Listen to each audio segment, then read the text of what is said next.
नमस्कार, मैं हूँ डॉक्टर वंदना पांडे। आज मैं बात करूँगी शिवरात्रि के ऊपर, लेकिन सबसे पहले आप सभी को ढेर सारी शुभकामनाएँ शिवरात्रि की। आपको बहुत बहुत बधाई हो शंकर भगवान का ये पावन पर्व।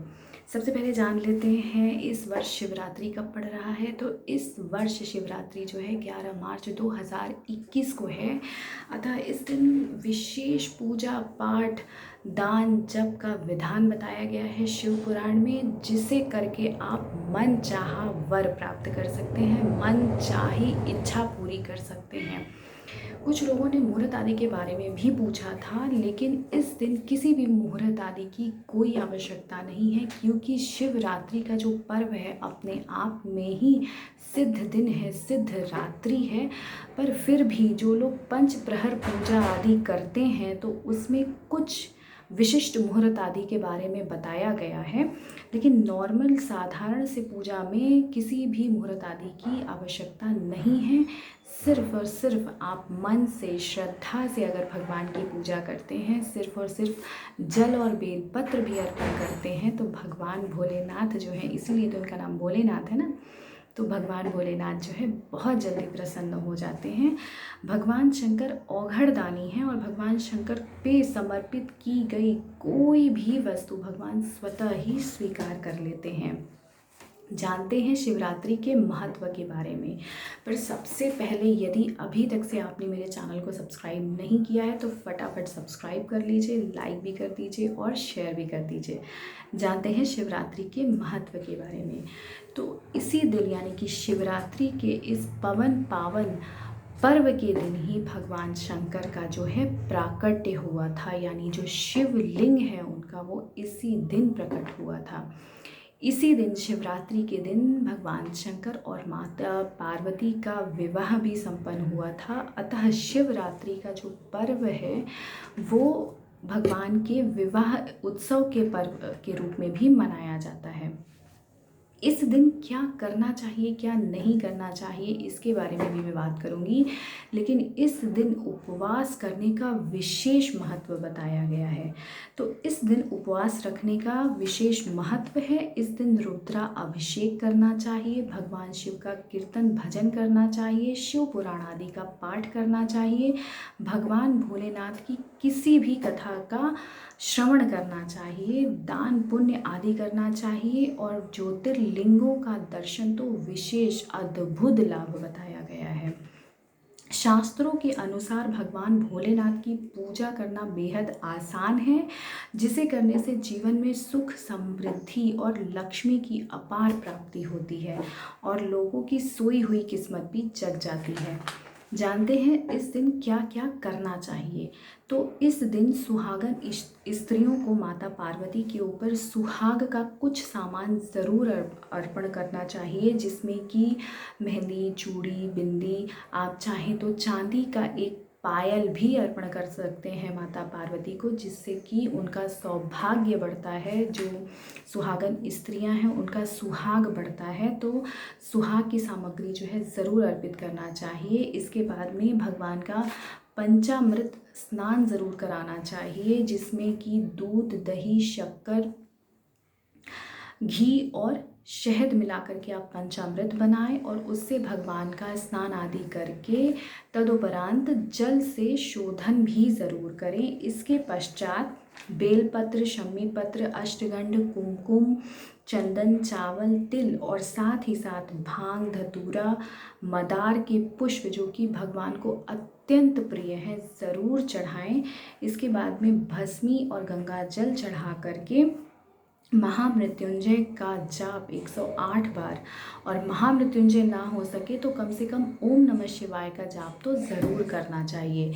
इस दिन रात्रि पूजन का विशेष महत्व बताया गया है, अतः रात्रि जागरण करें, भजन कीर्तन करें, जिससे कि भगवान शंकर जो हैं बहुत प्रसन्न होते हैं।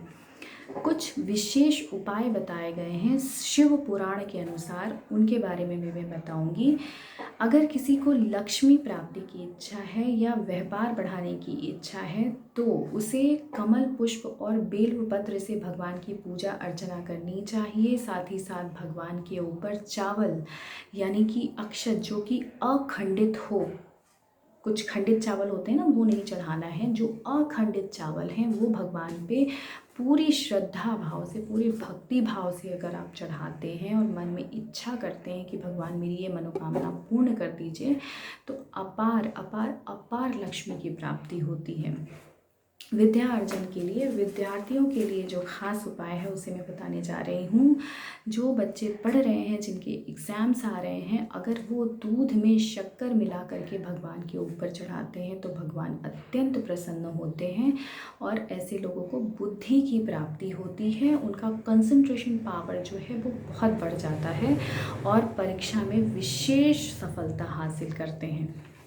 वैवाहिक जीवन के लिए, अगर किसी के वैवाहिक जीवन में कोई परेशानी आ रही है, लड़ाई झगड़ा बहुत हो रहा है, तो उन्हें जल, दूध या दही में केसर मिला करके चढ़ाना चाहिए। इससे वैवाहिक जीवन की सभी कष्टों का निवारण हो जाता है।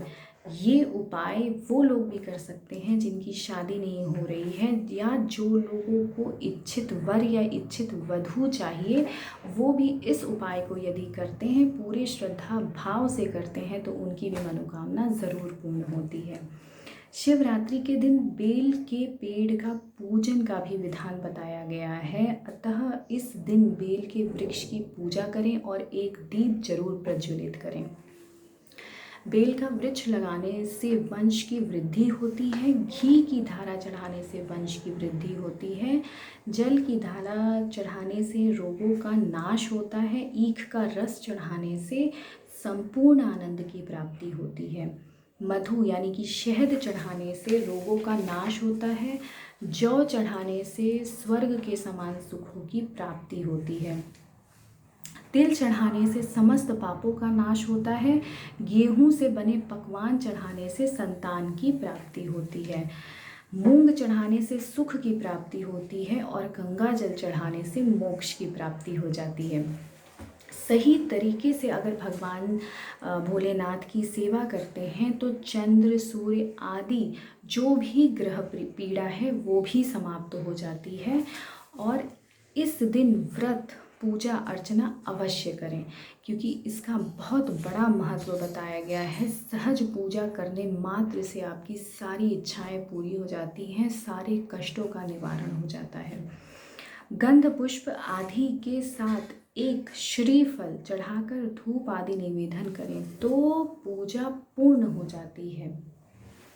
ये तो हमने जान लिया क्या हमें करना चाहिए। अब ये भी जानना ज़रूरी है कि क्या चीज़ें महादेव पे नहीं अर्पण करना चाहिए। तो महादेव पे तुलसी कभी भी अर्पण नहीं करना चाहिए, केतकी के फूल नहीं चढ़ाने चाहिए, अनार का फल नहीं चढ़ाना चाहिए और शंख से कभी भी भगवान शंकर का अभिषेक नहीं करना चाहिए, यानी कि शंख वाला जल भगवान पे नहीं चढ़ाना चाहिए। हल्दी शिव पे नहीं, लेकिन जो अर्घा होता है उसे माता पार्वती का स्वरूप माना गया है, तो इसलिए हल्दी और सिंदूर महिलाओं को चाहिए कि अर्घा पे ज़रूर चढ़ाएं, बट शिवलिंग पे ना चढ़ाएं। तो बस इसी के साथ आज का वीडियो समाप्त करती हूँ और आशा करती हूँ कि आप भगवान शंकर का पूजा अर्चना अच्छे से करेंगे और आपकी सारी इच्छाएं भगवान ज़रूर पूरी करेंगे। तब तक के लिए इतना ही। ओम नमः शिवाय।